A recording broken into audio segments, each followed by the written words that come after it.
اور جب تک اس کلام کے اندر لکھی ہوئی ایک ایک بات کو اپنی زندگی کے اندر نہیں لے آتے اس وقت تک ہم خدا کی بادشاہی کے لائق نہیں ٹھہر سکتے.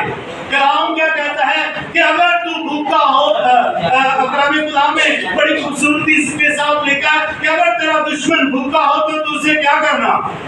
کھانا کھلانا. اگر پیاسا ہو تو اسے پانی پلانا. ایسا کرنے سے کیا ہوگا؟ تو اس کے سر پر انگاروں کا ڈھیر لگائے گا. اور ہم کیا کرتے ہیں؟ اگر کوئی ہمارے ساتھ زیادتی کرتا ہے ہم کہتے ہیں ہم اس سے زیادہ اس سے بدلہ لیں گے تاکہ اس کو پتہ ہو آئندہ کیسی حرکت نہ کرے، اس کو پتہ ہو کہ ہم بھی کچھ کرنے کے قابل ہیں. آمین. ایسے ہی ہے کئی گھروں کے اندر اگر لڑائیاں ہو جاتی ہیں وہ لوگ کہتے ہیں اس کو ایسا سبق سکھا دو کہ دوبارہ یہ جو ہے تو یہ ادھر کی طرف دیکھ نہ سکے، اس کو پتہ ہو ہم بڑے طاقتور ہیں. لیکن کلام ہمیں اس کے برعکس جو ہے کچھ اور سکھا رہا ہے. کلام کیا کہتا ہے؟ اگر تیرا دشمن بھوکا ہو تو اسے کیا کرنا؟ کھانا کھلانا ہے. اگر پیاسا ہو تو کیا کرنا ہے؟ اسے پانی پلانا ہے. ایسا کرنے سے کیا ہوگا؟ تو اس کے سر پر انگاروں کا ڈھیر لگائے گا. اور کلام کہتا ہے بدلہ لینا تیرا کام نہیں، بدلہ میں ہی لوں گا. خدا کسی کو ایسے نہیں چھوڑ دیتا، بدلہ وہ لیتا ہے. اگر ہم ایک دوسرے کو معاف کرتے ہیں تو ہمارا منصف، ہمارا انصاف کرنے والا آسمان پر ہے، وہ ہمارے دشمنوں کے خلاف کھڑا ہوتا ہے. ہاللیلویا ہاللیلویا. تو پھر ہم کیوں ایسے چھوٹی چھوٹی چیزوں کے وجہ ہے ہم گناہ کی طرف دوڑے جا رہے ہیں، ہم بدکاری کو اپنی زندگی کے اندر لے رہے ہیں؟ کیوں نہیں ہم اس کو باہر اپنی زندگیوں سے نکالتے تاکہ ہم موت سے نکل کر زندگی کے وارث بن جائیں اور اپنی حیات کو حاصل کر سکیں. میرے عزیزو، یہاں پر کلام خدا میں بڑی خوبصورت بات لکھی ہوئی 9ویں آیت کے اندر اس نے مجھ سے کہا خبردار ایسا نہ کر، میں بھی تیرا اور تیرے بھائی نبیوں اور اس کتاب کی باتوں پر عمل کرنے والوں کا کیا ہوں؟ ہم خدمت ہوں. خدائی کو سجدہ کر. پھر اس نے مجھ سے کہا اس کتاب کی نبوت کی باتوں کو پوشیدہ نہ رکھ کیونکہ وقت کیا ہے؟ نزدیک ہے.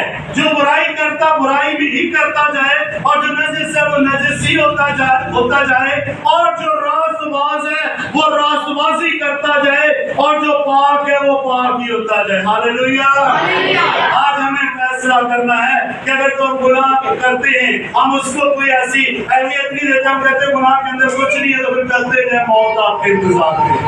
لیکن کلام کہتا ہے، کلام ہمیں سکھا رہا ہے جو پاک ہے وہ پاک ہی بولتے جائیں اور میرے عزیزوں جو راست باز ہے وہ راست بازی کرتے جائیں تاکہ ہم زیادہ برکت کے وارث ٹھہریں. اور راست بازی کیا چیز ہے؟ راست بازی یہی ہے جب ہم ایک دوسرے سے محبت سے پیش آتے ہیں، جب ہم ایک دوسرے کے لیے فکر مند ہوتے ہیں. کئی بار ہم دیکھتے ہیں ہم کسی کا گناہ دیکھ کر ہم اس پر تہمت لگاتے ہیں، الزام لگاتے ہیں، تو یہ بھی اچھی بات نہیں. کلام کیا کہتا ہے؟ اگر تو کسی گنہگار کو دیکھتا ہے تو اس کے لیے دعا کر تاکہ وہ بدلے اور وہ خدا کی حضوری میں آئے. ہاللیلویا. اگر ہم الزام تراشی کرتے ہیں تو کلام خدا متی کی انجیل کے اندر واضح طور پر لکھا اگر تو اپنے بھائی کی آنکھ پر تنکے کو دیکھتا ہے تو اپنی آنکھ کے شقیق پر غور کیوں نہیں کرتا؟ میرے عزیزو، ہم دوسرے کی طرف انگلی اٹھانا پسند کرتے ہیں. شاید ہم سمجھتے ہیں کہ ہم اس سے بڑے ہیں لیکن کبھی بھی ہم نے اپنے آپ پر غور نہیں کیا. اگر ہم اپنی زندگی پر غور کریں تو ہماری اپنی زندگیوں میں ایسے 100 گناہ ہمیں نظر آئیں گے کہ شاید اس سے زیادہ ہماری اپنی زندگی کے اندر گناہ ہو لیکن ہم دوسرے پر انگلی اٹھانا زیادہ پسند کرتے ہیں. آج ہمیں ضرورت اس بات کی ہے کہ اگر ہم پاک ہونا چاہتے ہیں، اگر ہم راست بات چاہنا چاہتے ہیں تو پھر ہمیں ایسے کاموں سے کنارہ کرنا ہے اور راست بازی کا وقت لگا کر پاؤں میں صلح کی جوتی کی خوشخبری کے جوتے پہن کر ہمیں اپنے خدا کی مرضی کو پورا کرنا ہے. اور پھر واقعی جب ہم خدا کے ساتھ چلیں گے تو پھر ہم اس شہر میں داخل ہوں گے اور اس کے بندوں کے ساتھ مل کے عبادت کریں گے. اور لکھا ہے پھر ہم اس کا منہ بھی دیکھیں گے اور اس کا نام ان کے ماتھوں پر لکھا ہوگا اور پھر رات نہ ہوگی اور وہ چراغ اور سورج کی روشنی کے محتاج